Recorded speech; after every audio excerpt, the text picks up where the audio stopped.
और हमारी बातों को अच्छे ढंग से जो एम्पावर्ड ग्रुप ऑफ मिनिस्टर है जिन्हें ये निर्णय लेना है कारपोरेशन करने का या नहीं करने का, उनके पास तक बात हमारी पहुँचेगी। लेकिन सर हम केवल इंतजार ही करते रहे, कारण जो भी रहे हैं, बीच में आपका स्वास्थ्य भी खराब हुआ, ऐसा मेरी जानकारी में है। लेकिन उन 2 वार्ताओं के बाद जो वार्ताओं का दौर टूटा, ये जो है हमारे लिए बिल्कुल जो है किसी भी तरह से उचित नहीं था। और फिर से हमें स्प्रेडशीट महोदय के सामने ले जाया गया, वहाँ पर हमने अपनी बातों को रखा। जो भी 9 अक्टूबर को हुआ था उसका हमने अच्छे से पालन किया,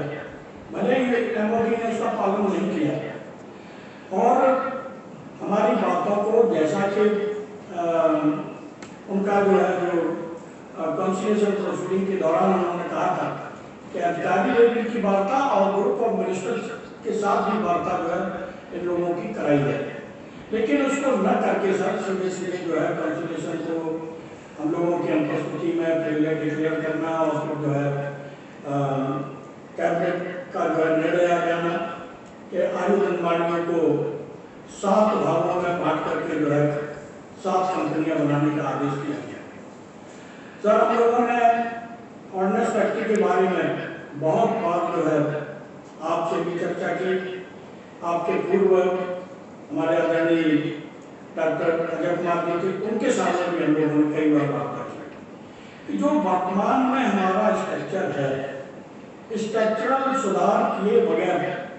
अगर जो है ऑर्डिनेंस फैक्ट्री का कॉर्पोरेशन किया जाता है तो निश्चित रूप से ये ऑर्डिनेंस फैक्ट्री कॉर्पोरेशन के रूप में सर्वाइव नहीं कर पाएंगे और धीरे धीरे ये बंद हो जाएंगे। कई ग्रुप के बारे में लगातार चर्चा हुई, जैसे OEF ग्रुप के बारे में हम लोगों ने चर्चा की थी कि OEF ग्रुप में जो हम लोग काम करते हैं वह जो है अधिकांश जो है हमारे रक्षा मंत्रालय और जो है हमारे आर्मी के ऑफिसर्स ने उसको नाम को डिक्लेयर करके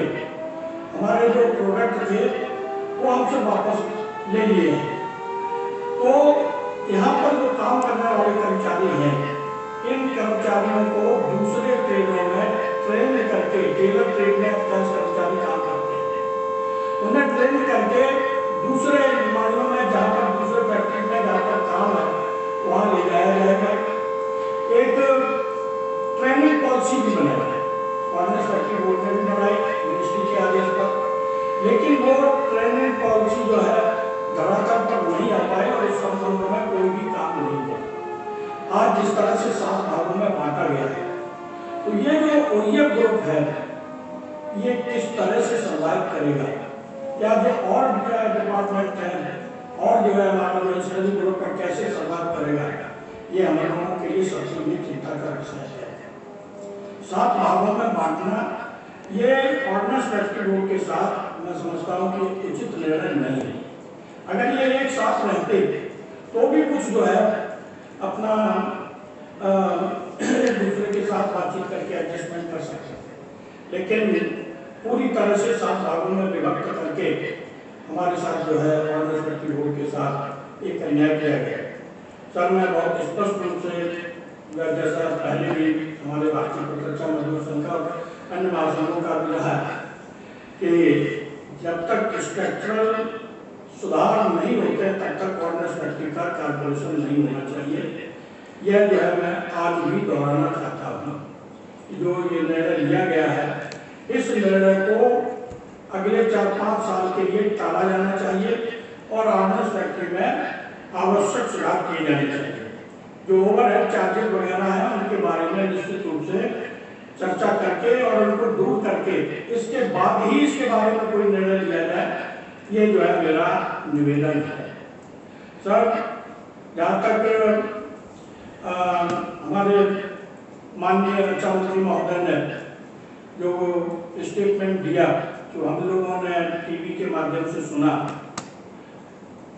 कि हमने जो है जो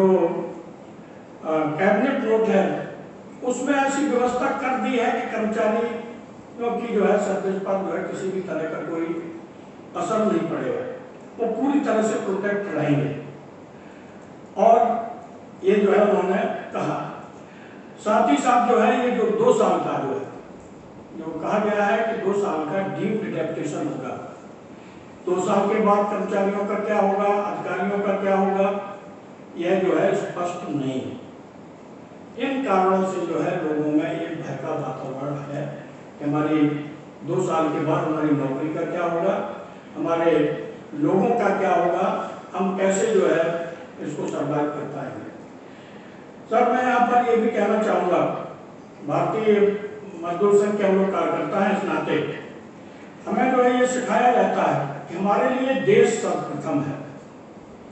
राष्ट्र हित जो है हमारे लिए सर्वोपरि है, और राष्ट्र हित के परिप्रेक्ष्य में ही, राष्ट्र हित की चौखट में ही हमें अपनी इंडस्ट्री का और अपने कर्मचारियों का हित देखना है। आज जो है अगर हमारे कर्मचारियों को ही सर्विस को प्रोटेक्ट कर भी दिया तो क्या हमारा ऑर्गेनाइजेशन प्रोटेक्ट है, ये एक बहुत बड़ा प्रश्न चिन्ह जो है हम लोगों के सामने सब खड़ा हुआ है। हम निश्चित रूप से ये चाहेंगे कि हमारा जो वर्कलोड है इसको भी प्रोटेक्ट किया जाए, और वर्कलोड अगर प्रोटेक्ट नहीं होता है, हमें जो काम नहीं मिलता है, तो आप चाहे जितना जो है हमें आश्वस्त करना, चाहे जितना हमें भरोसा दिलाए कि आपकी सर्विस पर असर नहीं आएगा, ये सब जो है निश्चित रूप से आएगा और आने वाले समय में हमारे कर्मचारी भटकेंगे। और ये जो संस्थान है ये देश की सुरक्षा के लिए है, तो देश की सुरक्षा पर भी इसका असर पड़ेगा। इसलिए मेरा निवेदन है कि ये जो प्रोटेक्शन की बात हुई है, इस प्रोटेक्शन को हमारा जो वर्कलोड है उसको भी प्रोटेक्ट किया जाए। पीछे से हम लोगों ने जो हमारे रक्षा मंत्री हुए माननीय मनोहर पार्कर साहब, उनके टाइम पर जो कुछ भी बातचीत हुई और उसके बाद उन्होंने ये निर्णय लिया कि ऑर्डिनेंस फैक्ट्री का कारपोरेशन नहीं हो सकता, और उन्होंने लिखित रूप में दिया, पार्लियामेंट में भी कहा। तो उन्होंने भी कुछ स्टडी की होगी 3-4 साल पहले, और 3-4 साल पहले के बाद में ऑर्डिनेंस फैक्ट्री के अंदर ऐसा कौन सा परिवर्तन आ गया कि हम जो है आज बिना किसी सुधार के ऑर्डिनेंस फैक्ट्री को 7 कंपनियों में बांट करके सब जो है इसको बर्बाद करने का जो है निर्णय ले रहे हैं। कौन सा जो है, मैं तो इसी सरकार की बात कर रहा था। हमारे जो है रक्षा मंत्री के रूप में श्रीमान अरुण जेटली साहब जो है टेम्परेरी चार्ज उनके पास 2 बार आया,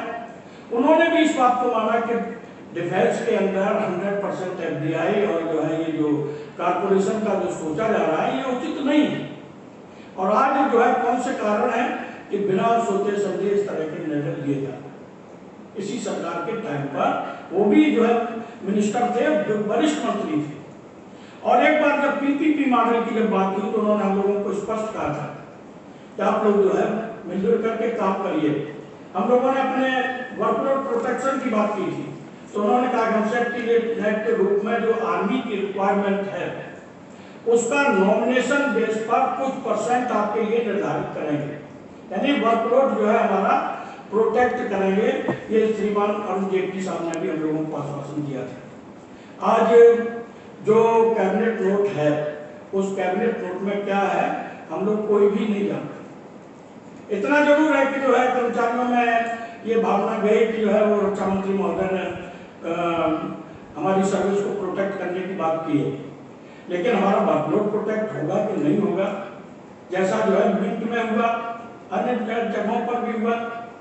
2 साल के बाद हमारे कर्मचारियों का क्या होगा, ये तमाम ऐसे प्रश्न है आज जो है हमारे रक्षा कर्मचारियों के बीच में, जिनको लेकर के वो चिंतित थे। और दूसरी चिंता जो ये जो ईडीएस जो है 2021 ला करके उनके सामने और खड़ा करके आज रक्षा मंत्रालय के हमारे जो कर्मचारी हैं, रक्षा मंत्रालय के ही नहीं सर, जो पब्लिक सेक्टर यूनिट है या प्राइवेट सेक्टर में काम करते हैं, सभी में जो है, और सब जो है गाली किसको देंगे, ऑर्डिनेंस फैक्ट्री को, कि जो कुछ भी हुआ तुम लोगों के कारण हुआ, तुम लोग जो है बहुत उपद्रव करते थे। तो मैं जानना चाहता हूं सर, हम क्या हम लोग वास्तव में इतने उपद्रव भी हैं, इस तरह के कानून ला करके हमको कंट्रोल किया जाए? क्या बातचीत से कोई समस्या हल नहीं हो सकता है? मैं सिर्फ सर जो है इतना ही आज के दिन आपसे के माध्यम से आपसे और सरकार से यह निवेदन करना चाहूँगा कि जो ये जो निर्णय लिया है जो ऑर्डिनेंस ला करके इसको जो है काले कानून की संज्ञा हमारे डिफेंस के कर्मचारी दे रहे हैं, तो इस काले कानून को जो है वापस लिया जाना चाहिए। और जो 78,000 कर्मचारियों की जो भावनाएं थी, जिन्होंने जो है सीक्रेट बैलेट के द्वारा हम लोगों को हड़ताल करने के लिए कहा था, उनका जो है मान सम्मान भी रखा जाए। और साथ ही साथ जो है जो ऑर्डिनेंस फैक्ट्री का जो कॉर्पोरेशन करने का जो निर्णय लिया है, इसके बारे में भी सरकार को पुनर्विचार करना चाहिए कि बिना इसके जो है क्या हो। सर मैं एक दो एग्जाम्पल आपको देना चाहूँगा कि पिछले वर्षों में EME वर्कशॉप हमारे देश में जो है जगह जगह पर थे, रक्षा मंत्रालय के अंतर्गत थे, उनको बंद करने का निर्णय लिया गया। हम तीनों महासंघ रक्षा मंत्रालय के अंतर्गत अपने JS आर्मी समय हुआ करते थे, उनके साथ हम लोगों ने बैठकें की और बैठकों में ये तय हुआ JS आर्मी के साथ कि इन कर्मचारियों का जो यहाँ पर जो है सरप्लस हो रहे हैं, इन कर्मचारियों का एडजस्टमेंट, चूंकि ये सब ग्रुप सी के इंडस्ट्रियल वर्कर हैं, इनकी स्टेशन पर किया जाए। लेकिन ऐसा नहीं हुआ, उनको एडजस्टमेंट किया गया। उनकी जो नौकरी थी, जो 30 साल 40 साल नौकरी करने के बाद सब तो प्रमोशन लेकर के एक जो है LDC से ऑफिस सुपरिटेंडेंट हुआ, उसको जो है दूसरे डिपार्टमेंट में दिया गया LDC। इसी तरह से हमारे इंडस्ट्रियल वर्कर थे, मास्टर क्राफ्टमैन थे, उनको सेमी स्किल्ड में लिया गया। तो इस तरह की जो स्थितियां पैदा हुई, एक समझौते के बाद भी इसको लेकर के निश्चित रूप से ऑर्डिनेंस फैक्ट्री के कर्मचारियों में एक चिंता की बात है कि अधिकारियों के साथ या तो जो है उनका कहना था कि ट्रेड यूनियन के लोग झूठ बोलते हैं, तो सर वो लिखित रूप में हम लोगों के पास है। लेकिन आज भी जो है वहाँ पर काम करने वाले तमाम कर्मचारी हम लोगों से जो है लगातार संपर्क करते हैं कि हमारे साथ ये अन्याय हुआ, इस अन्याय को दूर कराइए, लेकिन सर उनकी कोई सुनने वाला नहीं है। तो मेरा ये कहना है सर कि ये जो है देश की सुरक्षा से जुड़ा हुआ मामला है, इसमें कोई जल्दबाजी न करके और सही ढंग से डिसीजन जो है लिए जाए, ताकि ये इंडस्ट्री भी सुरक्षित हो, कर्मचारी भी सुरक्षित हो और हमारे देश की जो आर्मी, एयरफोर्स और नेवी जो हमारे ग्राहक हैं, उनको भी जो है हम सही ढंग से सेवा कर सकें। मैं इतना ही जो है इस समय आपसे निवेदन करना चाहूँगा। थैंक यू सर, बहुत बहुत धन्यवाद, आपने समय दिया।